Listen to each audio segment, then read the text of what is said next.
Quando eu falo do animismo na Amazônia, né, dessa questão do inanimado, está relacionado, né, a uma particularidade com relação a essas comunidades primitivas, já que eu entendo que esse conceito religioso vem por meio do ambiente que esse nativo vive, tá? Então você vai ver que ele vai observar nos elementos da natureza essa questão de começar a se configurar alguns seres, vamos dizer assim, divinos, né? Na visão do índio, alguns seres divinos, porque ele relaciona a essa questão dos próprios deuses a seres existentes, né? Seres que fazem presente na vida dele. Então, tu vai ver lá no rio, nas árvores, nos animais, passar a ter uma representação com relação a essa construção religiosa. Vou pegar um exemplo para vocês dos incas e dos maias, né? O jaguar, nossa onça pintada, é um animal sagrado, né? Para os índios da Amazônia, o rio, nós temos a deusa do rio, a lua passa a ser também um elemento divino. Bem, nós temos o mundo religioso dos indígenas, né? Esses aspectos que a gente vai ver a princípio aqui, está relacionado de uma certa maneira, uma questão geral na América, porque, como eu já tratei em outra aula para vocês, né, está ligado aí a uma descendência, principalmente quando se trata desse índio da Amazônia. Nós trazemos aí essa experiência de outros lugares para que depois se desenvolvam as comunidades primitivas da Amazônia, como foi o caso do próprio povo de Clovis, né? Aquele povo que vai chegar na América do Norte, por meio da Ásia lá, e começa a desenvolver, a partir desse contato com o ambiente, né, essa cultura nova, essa cultura que vai marcar, vamos dizer, a identidade do povo americano, principalmente quando se trata da Amazônia, já que a gente sabe, né, que a chegada na América, ela tem outras teorias que comprovadas da chegada desse homem por outros lugares. Mas, em particular, a Amazônia, vocês vão observar que está relacionado, né, principalmente a essa questão, né, ligada aí a essa vinda do norte, tá? Então, tanto a questão da produção ceramicista, né, das técnicas de caça e pesca e principalmente rituais religiosos vão ser muito parecidos, que é o caso que a gente trata hoje aqui. Quando você analisa essa ritualística, né, toda a estrutura da própria religião, quem são as lideranças na religião, como os rituais eles vão funcionar, você vai ver que é muito parecido com esses índios do norte da América, tá? Então eu tenho aqui 215 nações, né, quando se fala do Brasil, 170 línguas, né, quer dizer, nós temos aí 170 troncos linguísticos que têm uma ascendência principalmente aí, né, Macro-G, Tupinambá, Tupi-Guarani, né, a gente já tratou disso em outro momento, tá bom?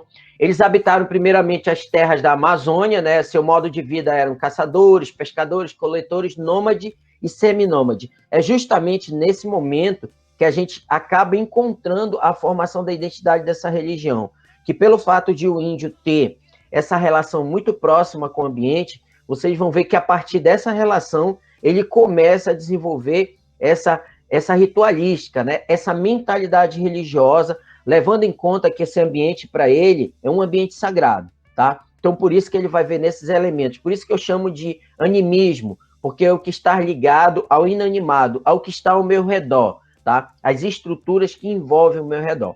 Já é diferente de muitas religiões, né, que tem esse critério monoteísta, que tem um direcionamento reto com relação a um exemplo de pessoa, né, como o caso do cristianismo. Aqui não, está mais configurado como uma questão politeísta, porque eles vão encontrar dentro desse elemento natural, dessa relação com o ambiente, vocês vão ver que eles vão encontrar, né, vários simbolismos para configurar essa religião, para criar vários deuses, vamos dizer assim. Por serem, na sua grande maioria, nômades ou seminômades, os indígenas dificilmente levantaram templos ou locais de cultos, tá? Então, para os indígenas, principalmente esse modelo primitivo aqui da Amazônia, que é o que nos interessa nesse momento, você vai ver que dificilmente, né, vai ter aí uma configuração de um local onde vai se adorar certos deuses. Você, quando estuda, por exemplo, os incas, né, os astecas, os maias, vocês vão ver mais essa questão já ligada a templos, a construção de pirâmides, né,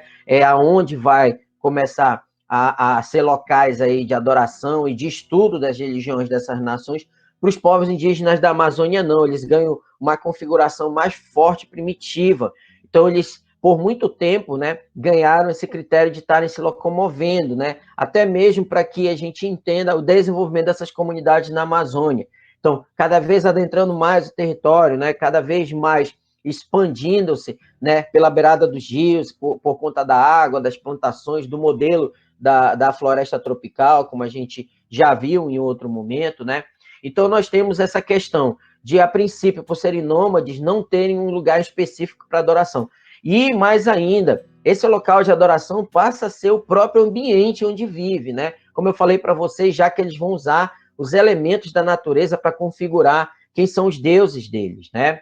Bem, a natureza é a grande divindade, a mãe terra, né? O mundo é o seu templo, né? Então, o mundo onde ele vive, todo o ambiente onde ele vive, vai passar a ser o templo dele sagrado, né? Que aí nós entendemos tudo que é sagrado e profano para ele, ele vai visualizar nesse ambiente. E, por exemplo, esse conceito que a gente tem de céu e inferno, né, em muitas religiões, tá? Que não é só questão do cristianismo, tem muitas religiões que levam em consideração do que é bom e do que é ruim, do que é o bem e o mal, representado pelo paraíso e pelo inferno. O índio também vai ter esse conceito próprio dele sobre isso daí, né? O que é sagrado para ele, né? O que é profano, o que está ligado a espíritos do mal, né? Espíritos ali perseguidores. Então, o índio também tem esse conceito do que seria, né, para muitos de nós, esse paraíso e esse inferno. Inclusive, né, essa vida pós-morte, que também essas religiões animistas, elas acabam também levando em consideração, tá? Quando se trata desse contexto de formação religiosa, tá?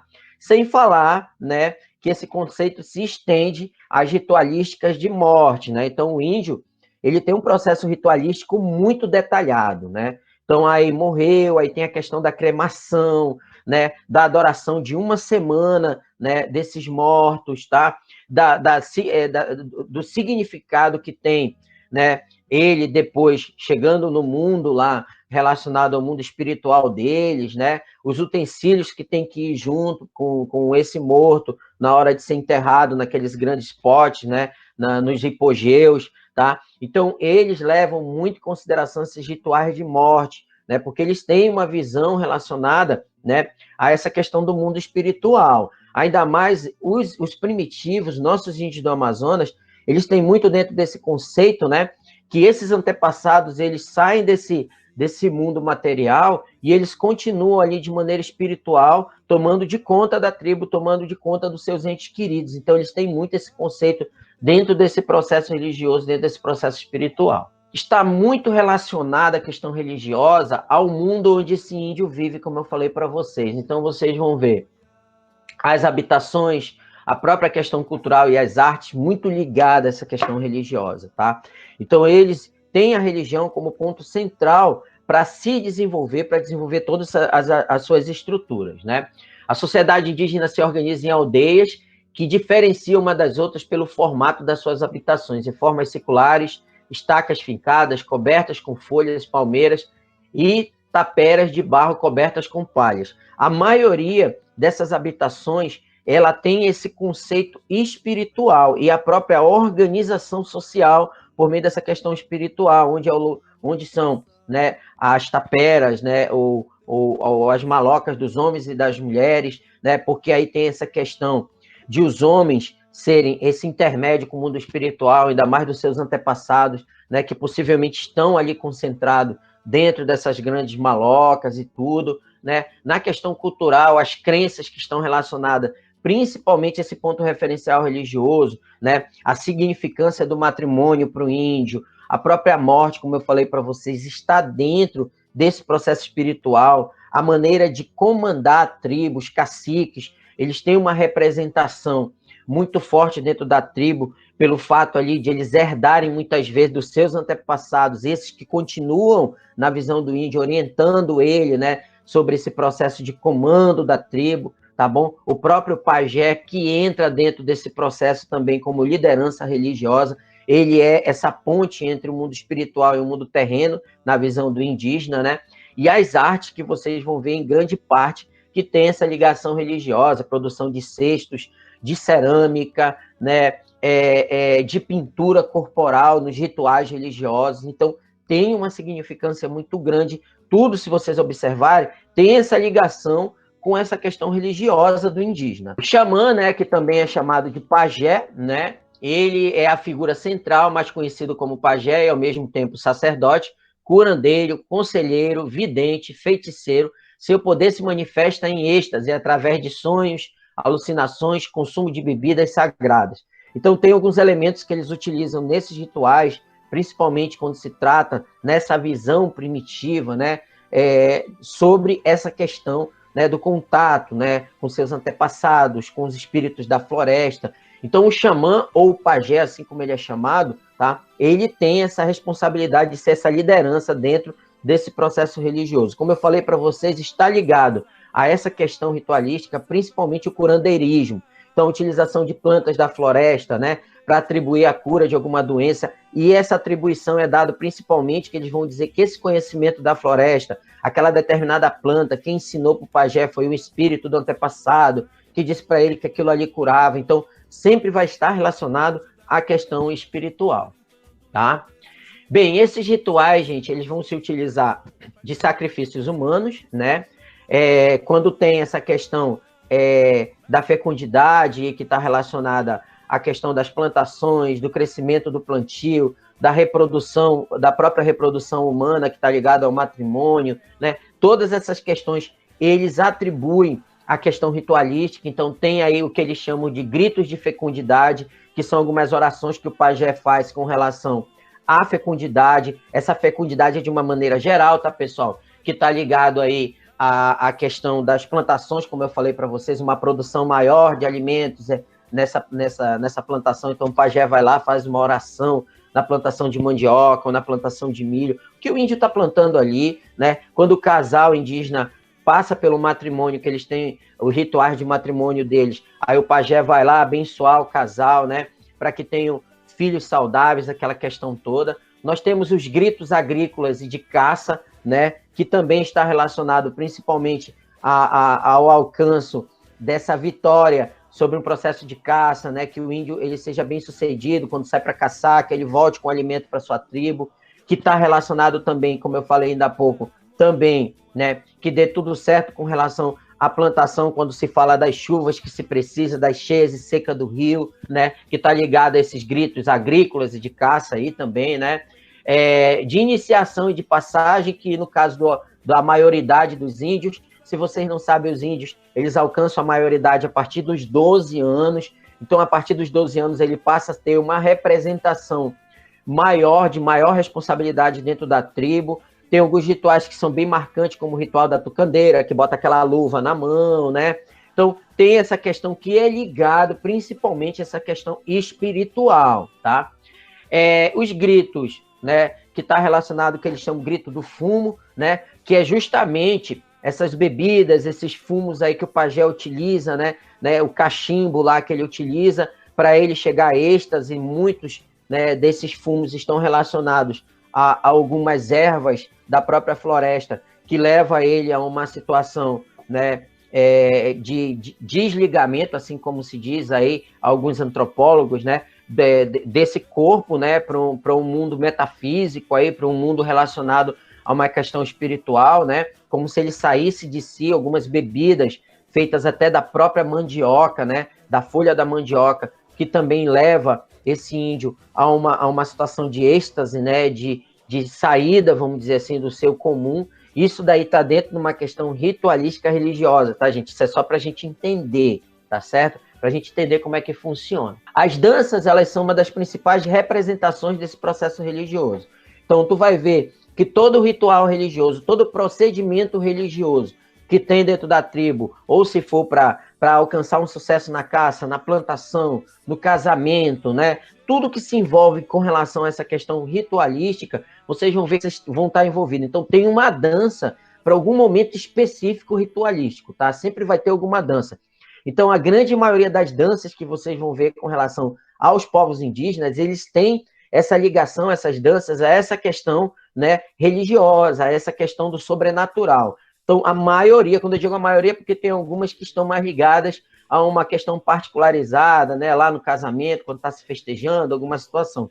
Mas a maioria das danças, elas são elas são realizadas dentro desse processo religioso. O próprio pajé, ele é, né, aquele que dança, aquele que cria dentro do ritual uma dança específica para um determinado ritual. Então, nós temos aí, dentro dessa questão do próprio Deus, no mundo primitivo, mundo indígena, né, nós temos ele como um ser supremo, tá? Então, os indígenas acreditavam, né, que num Deus supremo que recebe vários nomes, conforme o povo. Então, conforme o povo, conforme o tronco linguístico, esse Deus ele vai receber o nome, né?